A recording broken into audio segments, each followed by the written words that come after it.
for joining us for another diabolical panel with the cast of the Amazon original series, The Boys. I'm your moderator, Aisha Tyler, and I cannot wait to dig into all the details about the upcoming season. We're going to show you a never-before-seen insane clip and share a few surprises. But first, a reminder, season 2 of The Boys debuts September 4th on Amazon Prime Video, so ready your tiny, puny human bodies. And now I am joined by executive producer and showrunner Eric Kripke, Billy Butcher himself, Mr. Carl Urban, the Huey Campbell, Jack Quaid, Mr. Homelander, Anthony Starr, Starlight, aka Annie January, the lovely Erin Moriarty. Get out of the way, the A train is coming into the station, Jesse T. Usher. He's sweet and also very large. Mother's Milk, Lance Alonso. He's the deep and he's always a little damp, Chase Crawford. The female, aka Kamiko, Karen Fukuhara. Mais oui, mon ami, c'est Frenchie, it's Tomer Capone. And a brand new addition to the 7. Please welcome Stormfront, Aya Cash. I'm really happy to be here with you guys. I got to do this with you last year at Comic-Con, and I'm stoked to be back for this conversation. And I want to kick things off right at the top here with Eric. Here we are. It's a year later. We've come full circle. Tell me what the fan reaction has been to The Boys since it's come out. Fan reaction's been incredible. I mean, it's like exceeded all of our expectations. I mean, without, blowing smoke up all of our poopers, like we're a hit. But I think people are really responding to just the superhero bit of turning it on its head, I think. But even more than that, I think people are really responding to the characters, and I think they're falling in love with them, which is due almost entirely to this amazing cast. And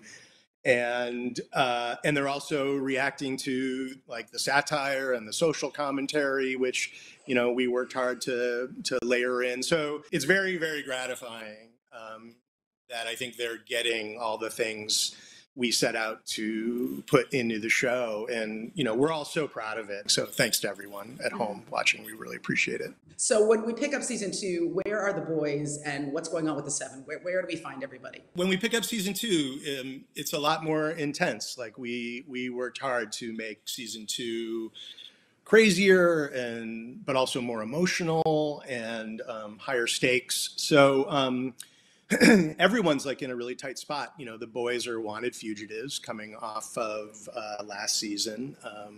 They're hunted. They're basically totally screwed, and they're doing their best to fight back at Vought however they can. But, season 1 was a big loss for them. Conversely, Homelander killed really the only person who could control him in Stillwell. And so he's increasingly out of control. He's ascendant. He's making Vought a scarier place. And Starlight is sort of trapped in this living nightmare. And so, I think everyone is pushed to the limits in season 2. Well, I really would love you to expand a little bit on maybe the themes that you touched on in season 1 that you were able to expand on or bring into season 2, because I think what's great about the show is it's not just a great ride. There's these really big ideas embedded in the material. We try to make this not just like the most realistic superhero show ever made, but we try to make it kind of a commentary on the up-to-the-minute world we're living in, because it's just this strange blur of politics and celebrity and media and social media manipulation. And it says so much about the world that we're in that we really try to, get some pretty sharp commentary in. And so for instance, in season 1, we really explored the Me Too, phenomenon with what happened with Starlight. We really talked about the American weapons industry, a lot of like politics. And we explored all of that. I think in season 2, I would say it's, we continue that and probably make it even more edgy. Because I can say we're going after white supremacy in season 2. We're going after white nationalism in season 2. We're going after systemic racism in season 2. And all of those things really effing suck. The 3 triangles of the show are always strong characters first, madness second, which we have, and then if we can sneak in some revelations or discussions about the real world, then we do that too, and you'll see that in season 2. I'm very excited to see all of you, but what I'm also very excited about is how people are going to react to the scene that we're about to roll in. It may be the most epic scene on The Boys since Robin's bloody and explosive demise. So let's take a look at a clip from season 2, and hold on to yourselves. Go, go, go! Go, go, go!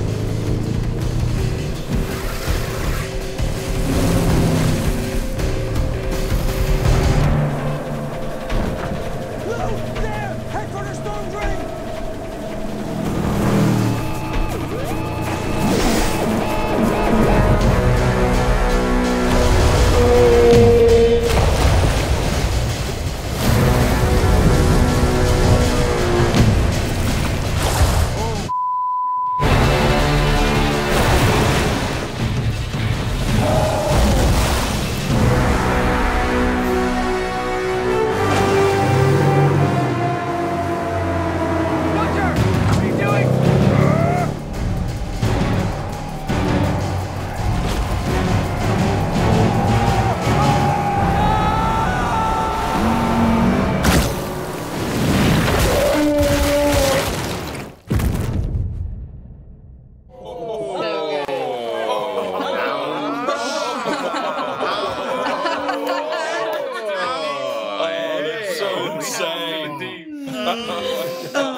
No super large mammals were hurt in the making of this scene. Thank God. Carl, I'm going to go to you. What was it like filming that scene? And is that the weirdest thing that you've ever done in your career? I think hands down that's probably the weirdest thing that a lot of us had ever done in our careers. The scene was, I think for everybody but Jack, really a lot of fun to shoot. Jack was sitting in the front of the boat, and as you actually saw in that footage, we were actually getting quite a bit of air off some of the waves, and and Carl was not a actually great place to be. Yes, and that's actually one of the things that I really was surprised and thrilled about.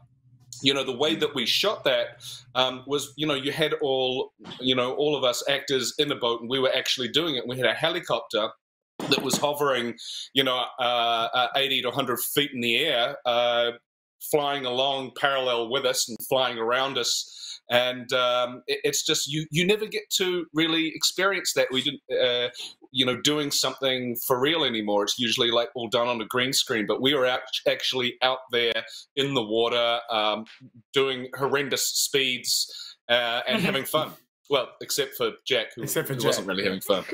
Well, Carl, you were having the most speed. fun. Yes. Yeah. I was so surprised because when we were actually doing it, I thought a stuntman was going to be driving it. And then it was you, and we were going at enormous speeds, and I was getting seasick in the back after about hour 3 of shooting. Yeah, it's crazy. What showrunner would ever let their cast get in such an impossibly stupidly dangerous situation? Aaron just cares about that authenticity, man. He's just trying to make sure it's real. Yeah. Look, I'm trying to get the truth, and the truth, isn't free, man. What can I tell you? And then did you guys build a big practical whale filled with garbage and gooey stuff and whatever people were throwing out of their trailers that day? Like, was that a big practical piece? Yeah, they literally built a huge prosthetic whale, and it was on the beach, and it was very practical. You could You know, we actually end up inside the whale without giving too much away. It was a pretty surreal experience, and pretty hot and stinky in the Canadian summer. It was great. Oh, good times. The glamour of I would. I want to add to that one of the best professional moments of my career was when I told the production crew, they're like, "We're not really building this whale, right?" And Arv Graywall, the production designer, and I said, "Yeah, we're building a whale, and it's going to be 40 feet long and 11 feet high." And started long before we started shooting episode 1. We were deep into building that whale because we knew it was such a huge project. And so much. It was so expensive too. It was such an expensive whale. But it moved. Like its tail moved, its mouth opened. It was awesome. And it makes the scenes work because they're interacting with this real dead thing with an exploded belly. It's not just a CG effect. So it was really one of my prouder moments as a producer, actually. Let me just say, the whole cast gave me so much guff for me complaining about how much I'm covered in blood in the first season. Nobody's making fun of me for that anymore. They all understand what it's like. Ooh, it's not pretty. Oh yeah. Oh, you guys were picking whale out of your ears and your pants for like days after. Weeks. Whale everywhere. Oh yeah. I want to hear a little bit more from Carl about how Butcher is dealing with the fact that this guy that he's been chasing for all of season 1, with the intent on taking his life, that he discovers at the end of season 1 that this guy is his wife's son's father, or in the street vernacular, his wife's soup baby daddy. It really does change the dynamic, not just Butcher's relationship to kind of who he's been all this time, but obviously his relationship with the Homelander.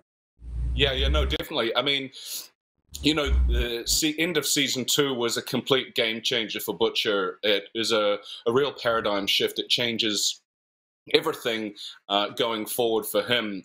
His objective through season 2 is to really find Rebecca and rescue her to get his wife back. And so if season 1 was, Butcher really focused on blind revenge for the perceived death of his wife, season 2, really becomes about getting her and saving her. And, the moral questions that arise from that is, how far is Butcher willing to go?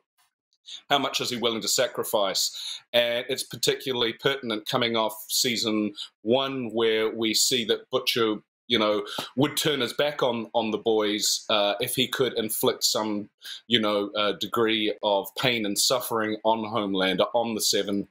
And, there's a certain evolution for Butcher in season 2 where, he has some tough choices to make. Whether, he will be able to do something to achieve that goal, to get him closer to Becca. Will he, again jeopardize his team? And that was a lot of fun to play.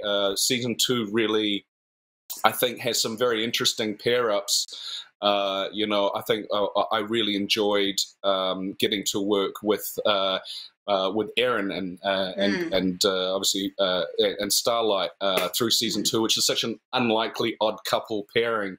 And I think that's one of the things that season 2 does really successfully, is throw people together, unlikely combinations of characters together, and you get to see how they bounce off each other and interact. There's so much exciting kind of dynamism between characters. You wouldn't imagine them together, but they don't really particularly want to be together, but they're forced together by circumstance or by shared goals.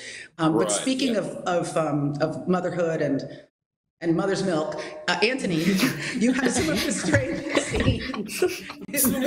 Speaking of motherhood, about mothers, I'm like, it's my time. Is it me? A little Oedipus over This here. guy. Hey, this guy. I want to show a photo from a scene that happens really early on in season 2, and I want you to explain to everybody what's going on. Anthony's in a frail emotional state, and he's going through it. We've seen through season 1 that really this guy is desperately, painfully lonely and desperate for connection. And of course, A big part of that was the lovely Elizabeth Shue / Stillwell, but she wasn't willing to let Homelander expand in season 1 and, fulfill what he believed he was capable of, his mission, so to speak. So he dealt with his Oedipal complex at the end of season 1, and then I think season 2 has been a lot about trying to find his place. Season 1 was very external, whereas season 2 is very internal. And I guess there's nothing more internal than milk. And so as a way to connect the dots between season 1 and 2 and bring Stillwell back into his world a little bit, he finds traces of Stillwell and reconnects that way, and that is a moment of pure connection between Homelander and Stillwell, season 2. You're drinking her breast milk. Exactly. Or that. I'm drinking breast milk. Yeah. It's very nutritious, filled with natural antibodies. It's quite good for you. Part of it is that you can see him doing terrible things, but you understand that in a lot of ways he's just deeply bruised, and that's also a component of how much power he has. That he's so powerful, but yet he can't force people to connect with him. He can't force relationships. The one thing he really needs, he can't form. Yeah, that's right. And I think that in a lot of ways, and that's the duality of the character, and which is these guys have really done a great job playing both sides of that. The strongest man on the show is the strongest physical man on the show is the weakest emotionally on the show, in my opinion. And it's fun to bounce in and out of those worlds. But I gotta say, like every time Homelander does something horrible or deranged, it's the best day's work for me. I have such a good time and I just laugh my ass off. I really do. I just think it's hilariously funny that he turns up, zaps the plane, the controls of the plane, and then may as well get out of here. I think it's hysterical. I was going to say he's perfectly dissociated, which I think is also a byproduct of, I'm sure, Eric, you've been thinking a lot about this, about the idea of like ultimate power corrupting. Ultimately, the fact that he's so powerful means he has a very hard time caring about anybody that is not as powerful as he is. So, it's like, I tried it. Yeah, and there's also this weird parenting thing where it's I can do whatever I want to my kids, I can say whatever I want about my kids, but you can't. So if someone's bullying one of the 7, then you can expect Homelander to sort of bully the bully back. Not that really ever happens, except for the Deep, which is he's just not really worth much. But it's the Deep. He talks to fish. He's got no respect from anyone. So it's difficult to make that argument about that. Back for you, baby girl. Well, let's talk about Huey now, because the season 1 was so transformative for him, right? He goes from being this very kind of timid, low-key, very interior character to, really blossoming in the company of this team of maniacs. And now Butcher is gone. And so what does that do for Huey and his position in The Boys, and how does that transform his experience and his connection with the other characters? It's interesting because, Butcher essentially, from Huey's perspective, just betrayed everybody. So now he's just kind of left there, and he feels very alone. He feels terrible about lying to Annie all of season 1. Bad move. And he is just super alone. He has nothing. And then he, at a certain point, he starts realizing, okay, what do I do now? I need to, do I keep this fight going? I kind of have to, because I don't really have anything else, and this is the right thing to do. And he does that by, he sneaks a few conversations with Annie, even though they're not technically supposed to, because he's on the run. It's not something romantic yet, although he's kind of hoping it could be. But something I really found fascinating about what Eric did with Huey this season is that, in season 1, he kind of latches on to a lot of people that tell him what to do and how to navigate his way through this crazy world. And in season 2, he's starting to realize how he can do that on his own, and just kind of he's starting to realize who he is on the inside and what he wants to do, not just in relation to, you know, what people like Butcher or even the boys or Starlight want him to do. Was there a specific moment in the season where you felt like Huey really made a turn, like the transformational moment where he starts to be a little bit more of a leader? Although I think it was showing up with his retainer at the end of season 1. I mean, like, I can save you with my retainer. But, if there's one thing that says leadership, it's a good retainer. Great. There's one moment early on where, spoilers, Butcher comes back and Huey's not excited about it. And he gives Huey the old classic, "Oh, we're going to do this thing," you know, the old Keenan and Kel, "We're going to do this thing, it's going to be great, you'll love it." And I think the first time I realized Huey's a little bit so different. How did I do, Carl? You'll love it. You'll love it. But after that, Huey says, "No, I never loved it. I never can love it." I censored myself. And that was the first point I realized, like, okay, this guy, you know, he's standing up for himself. He's owning himself a little bit more. He's still Huey, you know, he's still going to scream a lot, but he's coming into his own. So, Aaron, a big challenge for Annie during season 1 was how to navigate everything that's going on in the world with the Seven, with the boys, and still hold on to her personal moral compass. I mean, she's someone who believes in the goodness of superheroes and wants to be a good soup. So what does that mean for her life, her arc in season 2? How does that manifest? You know, what was fun about season 2 is, and what I think people will find satisfying in terms of her trajectory, is that she kind of steps into her own power. She's kind of forced to, and into her strength. And her objective stays the same. You know, it's the same thing as season 1, episode 1, when she says she wants to be the best superhero in the world. Her morals stay totally intact, but she's forced to adapt to the dark world that she's become exposed to. And her means to attain that objective totally change. And that's where some really interesting storylines come in, like collaborating with characters and doing team ups that you would never anticipate, and exploring dynamics between her and Huey, for example, who's broken her heart, who she has residual feelings for, who she totally fell in love with. But the only way that both of them are able to attain their goals is to get over that and work towards their goals together. So they have all of this underlying emotional stuff going on and this tension, and yet there's still chemistry there, and they're able to totally tap into their former chemistry. So it's confusing. And then she's got Butcher, who shot her in the chest, yet she's got to kind of join forces with him. So her objective stays the same, but she hardens a lot as a result of season 1.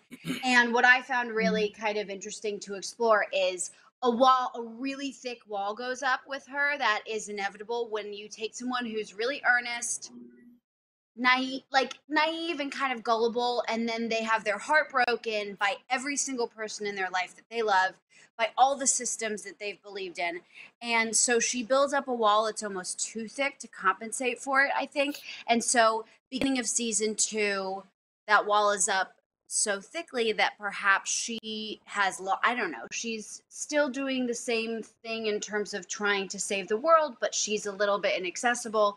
And I think she learns to start to drop the wall so that she balances the line between being informed and not naive, but also finding herself again. So there's a lot going on, basically. So Aaron, at the end of season 1, obviously Starlight and A-Train had this big boss fight, and Starlight didn't put A-Train down. He had a heart attack, but it was not the best interaction. And now you guys have got to go back to work together, and I think it's going to be a little awkward. So what can we expect in terms of your dynamic during season 2? I mean, it's not a positive one. Certainly, at least not in the beginning. Basically, there's a mutual figuring out of how to handle each other, and she has to ultimately, blackmail him, which is something she's really uncomfortable with, but she's got no choice but to do, you know, he don't respond too well to it. It's not the most positive relationship. They're like really toxic towards each other, but they're so unpredictable. A-Train has no idea what Starlight's capable of, and Starlight just doesn't know what A-Train knows. So there's a lot of confusion there. Yeah. There is a lot of figuring out. So at the end of season 1, Jesse, A-Train was in terrible shape. He had been in this big boss fight with Starlight. He had a heart attack, and it means something for him personally, obviously, but I think professionally, he's really afraid of losing his position in the 7. So what is going on with him at the beginning of season 2, and where does he stand in relation to the 7? Physically, A-Train is in bad shape. You know, he's abused Compound V, and it's taking some very long-term effects on his body. And him being an athlete, you know, that's very much in the forefront of the issues that he has to deal with. But A-Train has so many things that he's been literally running from for so long. Like, now he's in the place where he has to just stop, turn, and face these things, and it's tearing him apart. You know, he's fueled by this hate and this rage, and a lot of it's self-inflicted, even though he's kind of pinning it on other people. But it's, you know, everywhere he looks, he just feels betrayed or hated or something. Like he's attaching negative emotions to every aspect of his life, and now he has to kind of turn around and deal with these things all at one time, and it's a lot for him to do. The end of season 1 was a lot of confusion for him, a lot of like misplaced anger. It's a lot, you know, it's a lot for anybody to have to deal with, superpowers or not. And it's unfortunate that he takes it out on other people the way that he does. But for him, he just doesn't feel like there's any other way. You know, he wants something that he feels like is his safe haven. He doesn't know that it's, you know, leading to his own destruction, but he's doing whatever he feels like he needs to do to keep the life that he is so proud of, so happy to be in. And he's willing to do anything to keep it. He's willing to die for it. You know, he's willing to kill for it. And we see that time and time again in season 1. He's almost, it's a pretty sad case, but he's kind of ruthless in a sense, you know, where his decisions are always the worst ones because what he's trying to get, he just doesn't care about what he loses in the process. What I love about the show is how sympathetic all these characters are, even when they're doing really terrible things. And A-Train is really in this position of insecurity, right? From the beginning, he's worried about the security of his job, and he's willing to do anything to stay on top. And I think that's really interesting because we always see superheroes as just kind of like perfectly formed, and they've got powers and they do things the right way. But this is a guy who feels his security slipping away through the entire season, you know, season 1. Yeah, you know, that's something that I like a lot about the show that's unique, that I haven't seen very often. Is like, in a world with superheroes, the ones that you know and love are not the only ones that exist.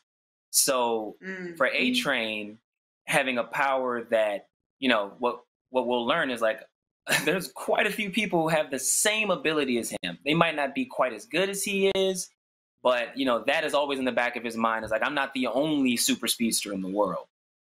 What's important to him is that he's always on top, though. He has to be the best. He has to be the fastest, because if he's not, you know, everything crumbles from there. So he's willing to do whatever it takes to keep that top spot. And it means a lot to him. And we'll learn a little bit more about that in season 2, of like why it means so much, and, you know, the things that he's afraid of happening. A lot of what fuels him is fear, to be honest with you. When I broke it down, you know, as I was reading these scripts and talking with Eric and the various directors that we had, and kind of just thinking about it on my own, he's afraid of a lot of things that could happen. You know, he's like afraid of his own nightmares. They haunt him, and they drive him to doing some really crazy stuff. and despite the fact that he knows better, he just can't control himself. You know, he's like, what do you want me to do? Right. When you're always terrified, then everybody becomes a threat, right? And there's a threat around every corner for him. And in season 1, Huey really was his main target. But in season 2, he shifts his attention to somebody else because he really has a lot of fear about it. I don't know if we can say like where it goes. You know, I don't want to give away too much. But yeah, you're right.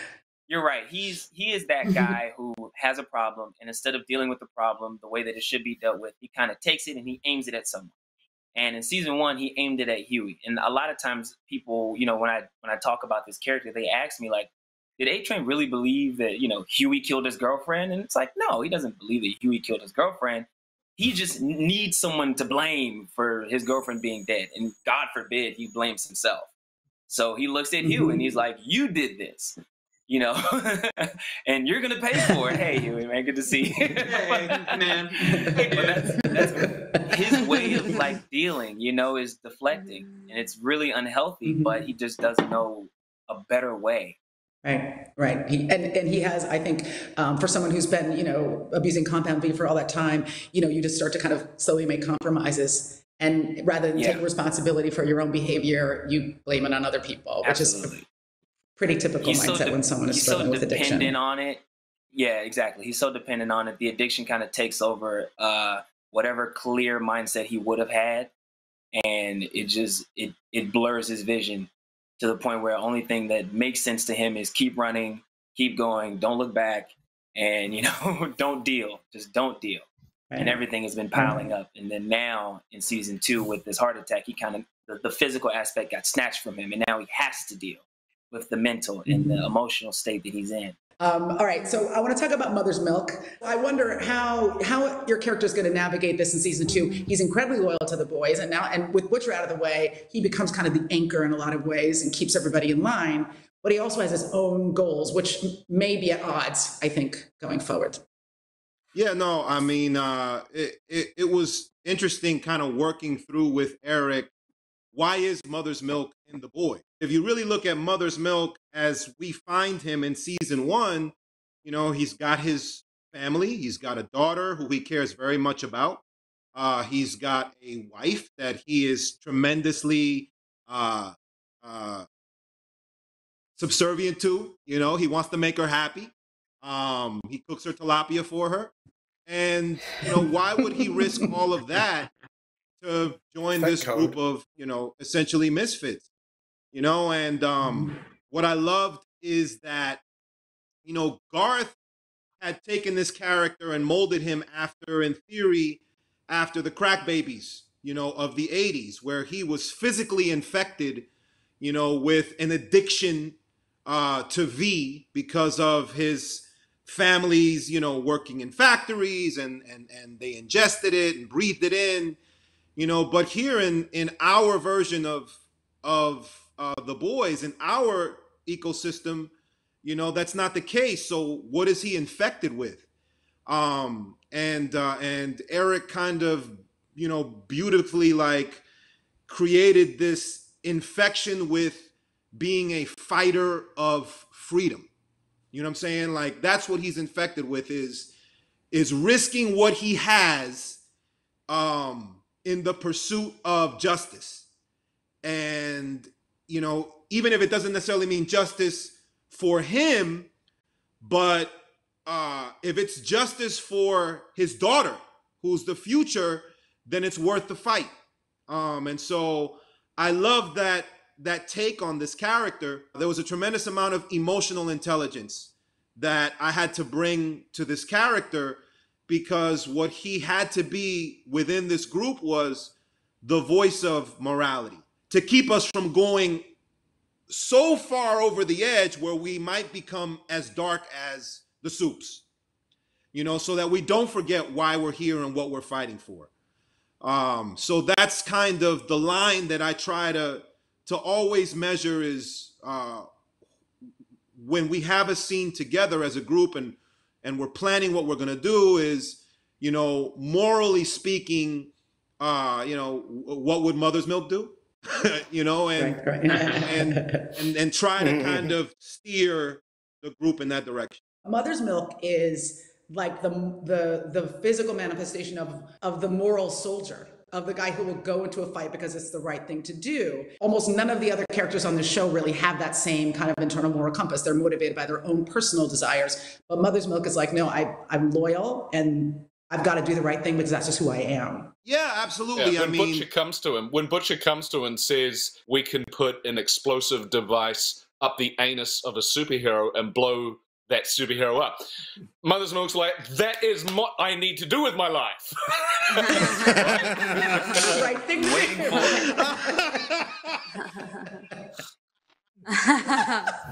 It did intrigue him. I'm not gonna lie. It did intrigue him. I think that there is a tremendous amount of, hold on a second, guys. Let's pull back here. Let's think about what we're gonna do. Is this really the way? And sometimes it works, sometimes it doesn't. If we just went for ours with no type of pushback within our own group, then the show would be over in 2 episodes. So you need somebody to kind of hold us back. Wait a minute, hold on a minute. Have you thought about this? And you need somebody that's going to be the conscience of the group. You got your little bad devil and the good angel on the shoulder. I kind of see Mother's Milk as the good angel telling everybody, whoa, let's not jump off the cliff yet. Let's try this approach. Now, guys, out there in virtual Comic-Con land, we have a very special question from a very special guest that sent in a video message just for Chase Crawford. So let's play that clip now, and then we can answer. This is gonna be good. I already know. Ooh. Oh.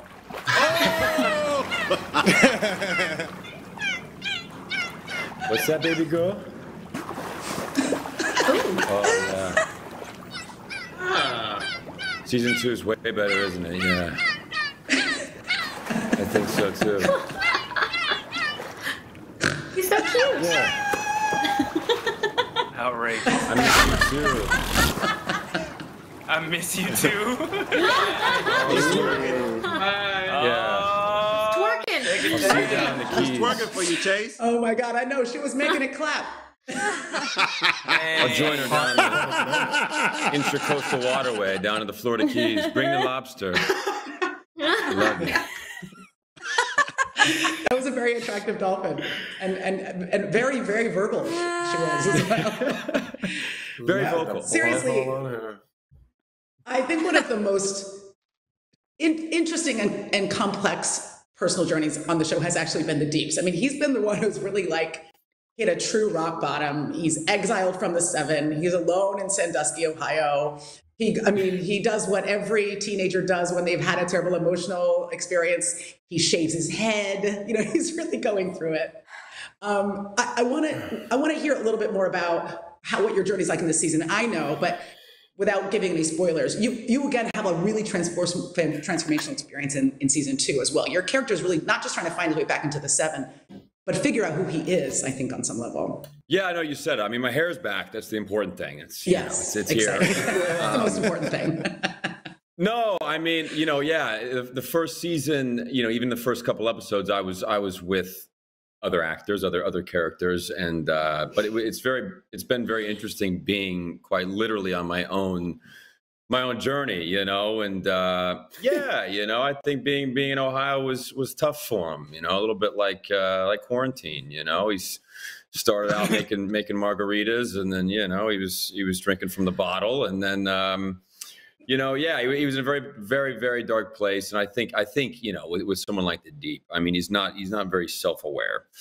And I think he finally was confronted with his own inner turmoil and trying to figure out who he is. And he was very ripe for getting pulled into a certain kind of spiritual journey. And he goes on a few different quests to find love and to find connection in that way. And and there's some humor interlaid in there, we see on the whale.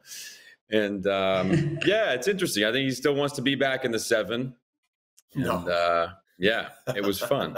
To me, he represents a very specific kind of archetypal or stereotypical idea of a Hollywood character, a guy who doesn't really know who he is outside of the public gaze, right? So when he is kind of relegated to obscurity, he really falls apart because his sense of himself is completely tied up in his position in the Seven. You're exactly right. No, being somewhere like New York and being famous, you can get really, he was totally wrapped up in that identity. And when that rug is pulled out from you right away, yeah, and you're stuck in Sandusky, Ohio, with just a water park. You really are confronted with not knowing who you are. Someone joins him, from his past, and it's a very interesting storyline he goes on. Yeah, he has a triumphant return, and it's quickly deflated by a speeding boat. But his journey is really entertaining. I think people are really going to love it. Karen, your character is a woman of few words. Actually, absolutely no words whatsoever. No words. We can say it. No words at all. But she makes herself perfectly understood. How has that been for you as an actor? Has it been challenging or has it been freeing? Because I know when I show up and I have no lines, I'm like, it's a no line day. I'm so happy. Yeah. So, has it been really freeing for you? I mean, for sure. I know that some of the castmates, I think Laz said something one time. He was like, I would love to not have any lines. And it's true, it's nice not having to learn that, but it's definitely a challenge as an actor because I've never done a role like this before. And even in season 2, we kind of dive into more of her psyche and her emotional state, more so than her physical side. So definitely a challenge, but fulfilling in the end. Yeah. It's super physical also. I mean, what that means is not just that you're doing a lot of incredible emotional work with your face, but you're doing extraordinary physical work with your body. It's super stunty. Is there anything special that you're coming into that, like approaching those days differently than you would normally approach acting day? Because it's pretty punishing. I mean, there's some pretty big, I don't think it's spoily to say there's some pretty big boss fights in this thing. Yeah. I mean, for the physical bits, I work with a fantastic trainer named David in Toronto, and Teague Fong, our stunt coordinator, is just amazing with all the choreography. He helps us learn all of the bits ahead of time so that we're comfortable on the day to perform them. And yeah, I think it's a balance of training your fitness to build the muscle, and then learning the choreography appropriately so that you feel like it's second nature. It's already in your skin by the time the cameras are rolling. This season, we got to do a stunt. We called it the Black Widow stunt. And we got it on camera with me doing it. So I'm excited for everyone to see that. Oh, awesome. Yeah, the action this season is explosive. It's really, really cool for everybody who's watching. It's spectacular. We get to learn a lot more about Kimiko's past. There's some big reveals about where she came from and how she got to be the person that she is. And we can't say anything more, but I think it was really exciting to go on that journey with your character and really get to understand who she is, why she is, potentially why she doesn't speak, which I think, I think is going to be really exciting for people. Her relationship with her history that we find out in season 2 also alters the relationship that she has with Frenchie a little bit. And it's interesting to see different sides of her come out, not so much the feral animalistic side, but her growing into her own womanhood and individuality, I guess. Yeah. So much of Frenchie's time in season 1 was about trying to save Kimiko, trying to bring Kimiko out of her shell, trying to protect her. And what we will see is that maybe Kimiko doesn't need any protecting at all. We get to spend a lot of time with Frenchie and learn a lot more about himself. Tell us what you can about how we expand Frenchie in season 2, how you got to grow him as a character. In season 2, the fans, the audience do get a chance to pick, through the window, the door, to all kind of different characters in season 2, including Frenchie, which you're going to get a little sneak peek of origin story. I think that's how you say it. Yeah. Right?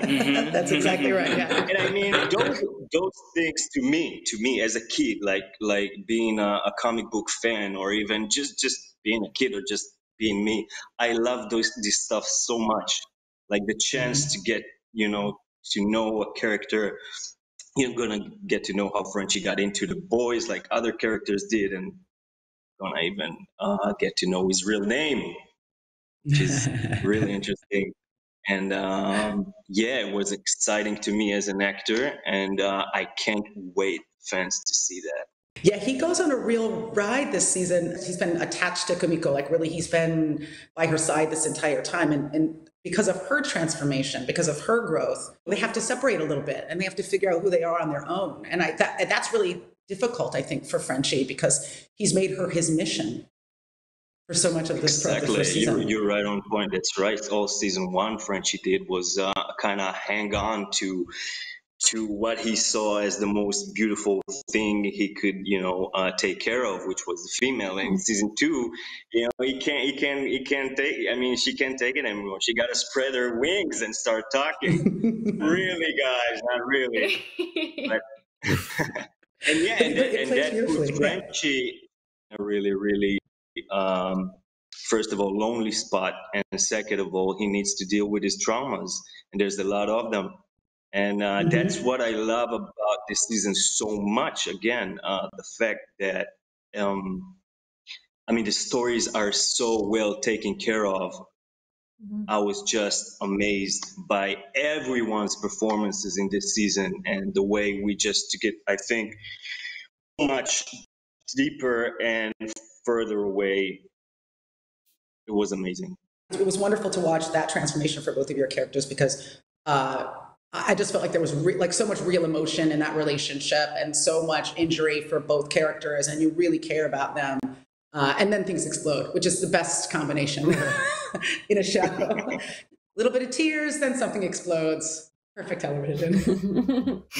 No tear stick, all real tears. Yes. Real tears in the all boys. Real tears. Awesome. We have a new character on the show this season, Stormfront. And right away, I think we're going to find out that Stormfront is a little bit more, she's got a little bit more going on than we see at first blush. She is absolutely a match for Homelander. So, and he's spinning apart, and then he meets somebody who's at least as intense and as kind of out of her tree as he is. When you first read this role, did you know exactly what the backstory was going to be for your character when you came on board? Yeah, I basically, I was given some sides that show a little bit of sort of her social media savvy, and maybe a little of what's going on underneath. And then Eric and I chatted about what was going to happen. So I didn't necessarily know from beginning to end, but I definitely knew who she was. And I was really excited to play her, mainly because I thought there was no chance that they would let me play her. When I first got the sides and I realized what it was, because there was sort of a little disclaimer that came with the role, I think I said to my agent, I even have a text from the waiting room being like, there's no way this is happening, but I'm going to have so much fun in this audition.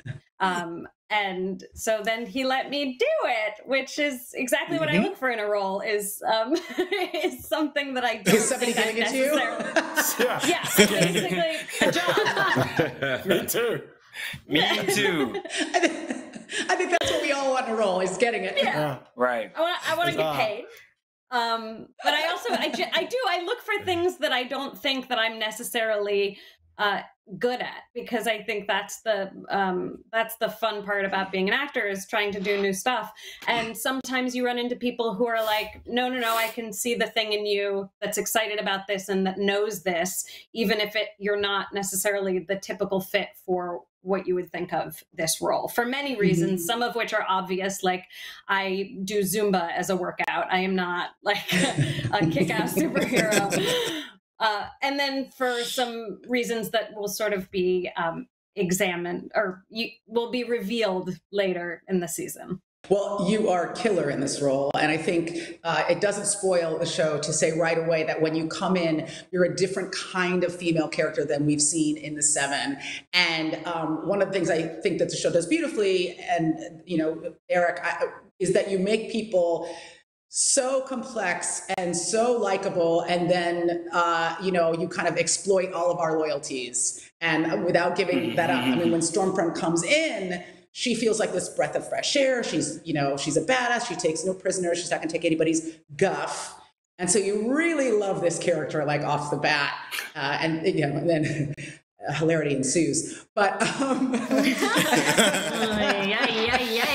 I don't want to blow this up. I mean, this Stormfront storyline is just, it's extraordinary, and it's very prescient for where we are right now in our culture. And that's not even a question. I guess I want to know what that felt like to play her, because, you know, you have to do and say some pretty unusual and extraordinary things. But the storyline itself, I think, really serves, you know, where we are, like, in the real world. It really serves that up on a platter for the viewers. Yeah, I mean, what I think is so great about The Boys, and I got to also see episodes before I even auditioned, so I sort of came in as a fan. And what I love about it is that it's so topical, and it takes, what I love about all sci-fi and comic books and fantasy is that it allows us to look at current issues without, with some sort of distance that allows us to see them clearer. Because when we talk about current events, often people take things very personally. And when you are watching something that is a fantasy or in a heightened world, you end up being able to sort of listen better and learn new things in different ways because they're out of your personal context. So I was really excited about that. That's not to say that there weren't really hard moments of being a human being and playing a role, someone who I ultimately violently disagree with. But I also, you know, my job as an actor, not to get, but my job as an actor is to find the humanity and go to, like, the ugly, gross parts of ourselves. And it's Eric's job to decide what happens to that character. And I think that he has done a beautiful job of both allowing her humanity and hopefully punishing her. That feels right. Eric, I want to circle back to you just on the global themes of the show. It's so fun. Obviously, it's such a wild ride, but it has these really big ideas, you know, buried at the core that make the show the kind of thing that you can watch a few times and each time get something different from what you're seeing. Yeah, I mean, we just really try to be very character forward in the show. I mean, I really think that's the compass of getting this tone right, of just, when you look at these superheroes, explore the most stringent, try to apply the most stringent reality to how that character would really behave if they had those powers. Because I think the thesis of the show is, you know, superheroes with power are inherently people. And so they are prone to the types of challenges and potential corruption that happens when you get so much power and access. And, you know, the metaphor that, you know, when we started with Seth Rogen and Evan Goldberg and I, you know, we started with the metaphor of celebrities, of how so many get, you know, so much access and suddenly can do whatever they want. And I think one of the theses of the show is power doesn't actually corrupt you. It just reveals the thing that you've secretly always been. And, you know, and so we get an opportunity with these heroes to, obviously it's horrible behavior. It's just terrible. They're terrible. So many of them are just They're terrible people. Truly terrible people. But Well, they're the funny kind of terrible, yeah. Yeah. But with that being said, I think, you know, and what these actors, the humanity they bring to the part is amazing. And I think in partnership with them, you know, not only do I hate writing just straight villains, like, I'm kind of incapable of it. Like, I don't understand it. I'm always like, well, why did they act that way? And what made them the way they are? And what would force someone to make such a horrible choice? And certainly that's what I bring to the scripts, but then these guys carry it all the way by bringing all this, complicated, messy humanity to the roles. And so we end up with, I don't want you to agree with what these superheroes do, but I want you to understand why they're doing it. Right.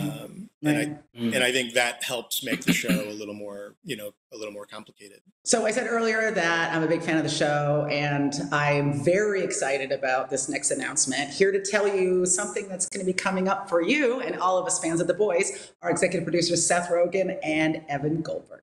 Hi. Hello. It's Seth and Evan in the best way possible, not in person, on a screen.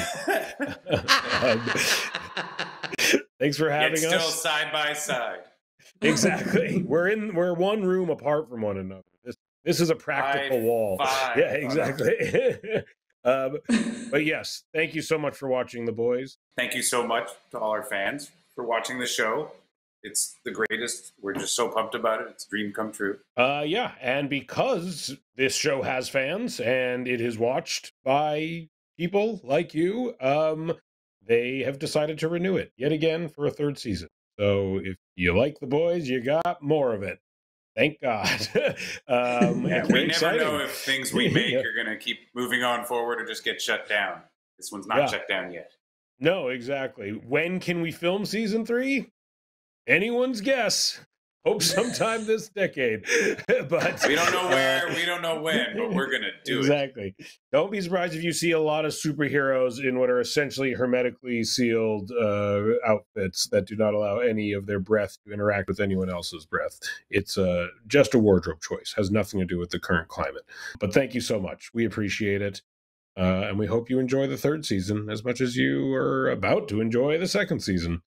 And I'm really looking forward to meeting the new members of the 7, Biohazard and Social Distancing. That's going to be dope. Exactly. Super excited for those guys. The cough. Yeah, and cover your hand, cover your mouth. Exactly. Thank you so much. Awesome. We appreciate it. Thanks for having us. Thanks, guys. Congratulations, guys. That's amazing. So exciting. It's an early pickup. I mean, it's always nice to be able to announce at Comic-Con that you're coming back for another season. And so we want to thank everybody out there in Hall H for all of their support. Thank you. Now, since we're making announcements, I've got one more piece of really exciting news. There is going to be a brand new after show for The Boys where we're going to unpack each week's episode. We're going to dig into the affecting themes and big ideas that underpin this world and offer exclusive works at exactly how the sausage gets made. The show is called Prime Rewind Inside The Boys, and it will be hosted by yours truly, Aisha Tyler. And it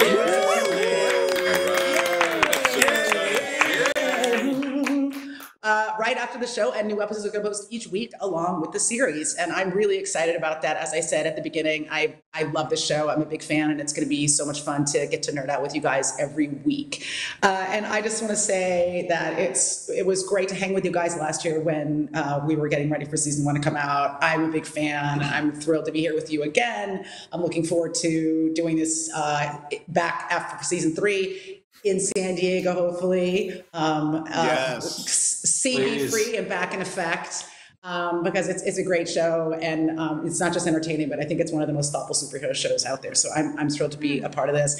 I want to thank everybody who's watching out there around the world for joining. The new season of The Boys drops September 4th with the first 3 episodes, and then we'll be back each week for a new episode through the October 9th finale.